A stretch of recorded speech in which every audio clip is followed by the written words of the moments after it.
Sur ce tutoriel, je vais te dévoiler quelques tips afin que tu puisses automatiser ta facture client de manière simple et pratique. Si tu souhaites découvrir quelques-uns de mes astuces, reste avec moi, je te montre cela en détail juste après.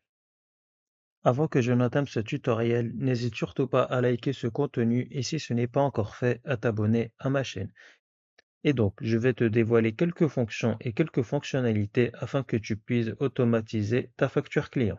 Je vends trois types d'articles qui sont la lampe, la tondeuse et la table. Et à partir de la facture client, je vais effectuer une liste des relents de choix afin de sélectionner un de ces trois articles rapidement. Je vais donc aller dans Données, puis Outils de données, validation des données, autoriser liste. Et ma source, ça va donc être mes trois articles et éventuellement un quatrième si j'en rajoute un, puis je fais OK. Et je vais donc ici au niveau de la première ligne de ma facture client sélectionner lampe. Et je vais donc sur cette facture retrouver le prix unitaire hors taxe que j'ai déterminé sur la lampe. Et je vais donc me baser sur le tableau auquel j'aurai saisi tous les prix unitaires de mes différents articles. Ça va donc être est égal à la recherche X. La valeur cherchée, ça va être ici ma lampe, point virgule. Le tableau de recherche, ça va être ici tous mes articles, point virgule. Et le tableau renvoyé, comme je souhaite ici retrouver le prix unitaire hors taxe de ma lampe, je vais donc sélectionner la colonne où j'ai indiqué les prix unitaires hors taxe. Je ferme la parenthèse et juste avant de valider, je vais ici figer mes deux derniers arguments, F4 ou fonction plus F4. Je valide. Et donc le prix unitaire hors taxe de ma lampe est bien de 19 euros. Et je vais également appliquer ma formule sur les autres lignes de ma facture client.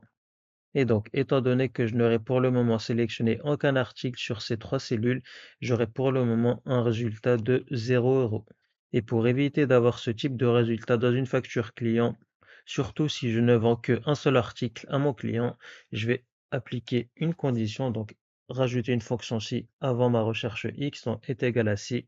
Donc si la désignation est égale à un résultat vide, point virgule, alors je voudrais un résultat vide et dans le cas contraire, j'applique ma recherche X et je referme ma première fonction si à la fin de ma formule, je valide. Je vais quand même l'appliquer également à la première ligne de ma facture client et je clique et glisse du haut vers le bas. Et si je suis amené également à vendre une tondeuse à mon client, donc je sélectionne tondeuse et je retrouve bien le prix unitaire hors taxe de ma tondeuse qui est bien de 39 euros. Et donc, on va admettre que je vends mon client 3 lampes et 4 tondeuses. Et avant donc de retrouver le total hors taxe par article, je vais ici effectuer une liste des relents de choix au cas où j'appliquerai une remise à ces différents articles et donc à mon client. Pour cela, je vais ici sélectionner les quatre lignes de ma facture client. Je vais une nouvelle fois aller dans Données, puis Outils de données, validation des données, autoriser liste et ma source, ça va être les différents taux de remise que je peux être appliqué. Donc j'avais déjà ici au préalable renseigné mes différents taux de remise qui pourront donc aller de 10% à 50%. Je sélectionne donc tout ce petit tableau et je fais OK. Et si on admettait que j'applique une remise de 10% sur la vente de mes trois lampes et 20% sur la vente de mes quatre tondeuses, je peux ici calculer le total hors taxe par article. Et donc, pour retrouver le total hors taxe par article, je vais indiquer dans un premier temps une condition au cas où je n'aurais pas encore renseigné la désignation de mon article ou la quantité donc est égale à si, j'ouvre la parenthèse, que j'imbrique à ma fonction ou. Donc, si la quantité n'est pas renseignée sur ma facture client donc est égale à un résultat vide, point virgule, ou que la désignation n'est pas renseignée sur ma facture client donc est égale à un résultat vide, je ferme la parenthèse pour refermer ma fonction ou alors je voudrais un résultat vide. Donc point virgule, j'ouvre les guillemets et je ferme les guillemets pour un résultat vide. Et dans le cas contraire, cela signifiera donc que j'aurai renseigné la quantité et la désignation de l'article et je vais donc pour cela appliquer ma formule. Donc ça va être ici ni plus ni moins que la quantité fois le prix unitaire hors taxe moins la remise. Et pour déduire la remise, ça va être fois, j'ouvre la parenthèse, 1 moins le taux de remise, je ferme la parenthèse et je referme ma fonction ci, je valide. Et je clique et glisse jusqu'à la quatrième ligne de ma facture client. Donc, la vente de mes trois lampes avec un taux de remise de 10%, me reviendra à une vente de 51,30 €, tandis que mes 4 tondeuses avec un taux de remise de 20% coûtera à mon client 124,80 €. Et si je n'avais pas appliqué de taux de remise sur mes tondeuses, donc je n'aurais plus qu'à appuyer sur la touche Supre de mon clavier, et dans ce cas-là, mon client aurait payé sur ses 4 tondeuses 156 euros. Et si j'applique donc une remise de 20%, je retombe bien à 124,80 €. Et si j'avais finalement appliqué une remise de 30% sur la vente de mes 3 lampes à mon client, dans ce cas-là, il n'aurait payé plus que 39,90 € sur les 3 lampes. Et si je suis amené également à vendre donc une table, donc je mets 1 au niveau de la quantité et que je n'applique pas de taux de remise, donc si je n'applique pas de taux de remise, je laisse la cellule telle quelle.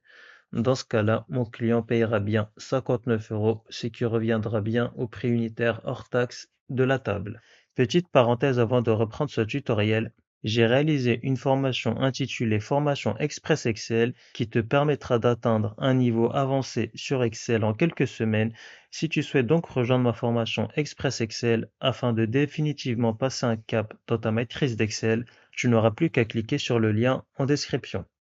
Et également, si tu apprécies ce type de tutoriel, écris-moi en commentaire facture et je veillerai à réaliser d'autres tutoriels de ce type. Et donc, juste avant de clôturer mon tutoriel, je vais ici retrouver le total hors taxe sur la totalité de mes articles. Donc, ça va être ici ni plus ni moins que la fonction somme pour calculer la somme naturellement de mes 3 articles. Je ferme la parenthèse, je valide. Et donc là, mon client payera sur la totalité des 3 articles 223,70 € et également à noter que je suis résident fiscal français, donc je vais ici naturellement appliquer une TVA à 20%.